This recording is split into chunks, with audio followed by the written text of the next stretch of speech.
Hər vaxtınız xeyir, əziz Azərbaycan könüllüləri. Sizinlə birlikdə bir ay daha geridə qoyduq. Bu dəfə isə Xəbər Dəftəri rubrikası sizə ölkənin ən böyük gənclər festivalı olan Yayfestdən səslənir. İsə gəlin vaxt itirmədən başlayaq. Yayfest 2025-in vətənpərvərlik və qalib diplomatiya düşərgələrinin müsahibə mərhələsi həyata keçirilib. Düşərgədə iştirak üçün qeydiyyatdan uğurla keçən könüllülər fiziki və ya onlayn qaydada müsahibə prosesində iştirak ediblər. Könüllü dialoq platformu çərçivəsində görüş Ekokönüllülər qrupu ilə baş tutub. Beynəlxalq Könüllülər Mərkəzinə üzv ölkələrin könüllüləri Azərbaycanda səfərdə olublar. Səfər zamanı xarici qonaqlar Bakı şəhərinə ekskursiya və Azərbaycan Könüllü Təşkilatları İttifaqının ofisini də ziyarət ediblər.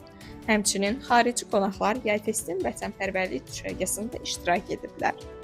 Düşərgə çərçivəsində könüllülər müxtəlif fəaliyyətlərdə iştirak edərək təcrübə mübadiləsi aparıblar. Şamaxıda təbiət qoynunda keçirilən Azərbaycanın ən böyük gənclər festivalı Yayfestin 8 düşərgəsindən sayca 6-cısı olan vətənpərvərlik düşərgəsi uğurla yekunlaşıb. Düşərgə boyunca keçirilən fəaliyyətlər gənclərə vətən sevgisini daha da dərindən hiss etdirməklə yanaşı, müxtəlif mədəniyyətlərin bir-biri ilə vəhdət təşkil etdiyi unikal bir təcrübə qazandırıb. Azərbaycan könüllüləri Xəzər günü münasibəti ilə keçirilən təmizlik aksiyasında iştirak ediblər. Aksiya çərçivəsində sahilyanı ərazidən 500 kq-dan artıq tullantı yığılaraq daşınıb. Yayfestdə bayraq fleşmobu keçirilib. Vətənpərvərlik düşərgəsinin iştirakçıları 15 metr uzunluğunda Azərbaycan bayrağını festival ərazisində qürurla dalğalandırıblar. Festival zamanı həyata keçirilən bu fleşmob gənclər arasında milli ruhun və vətənpərvərlik hissinin gücləndirilməsinə xidmət edir.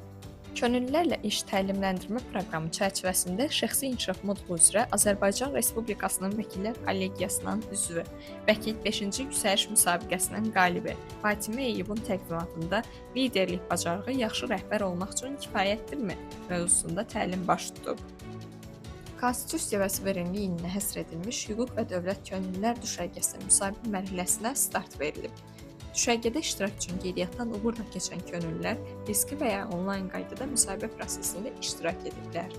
Yayfest 2025 çərçivəsində sonuncu qalib diplomatiya düşərgəsi uğurla başa çatıb. Düşərgə boyunca gənclər müxtəlif fəaliyyətlərdə iştirak edərək bilik və bacarıqlarını artırıblar. Axşam saatlarında təşkil edilən DJ performansları və canqal ətrafındakı səmimi söhbətlər dostluq və komanda ruhunu daha da möhkəmləndirib. Və beləliklə avqust ayı da geridə qaldı. Növbəti aydan yeni xəbərlərlə yenidən qarşınızda olacağıq. Bizi izləməyi, paylaşmağı və könüllü dostlarınızı dəvət etməyi unutmayın. Hələlik!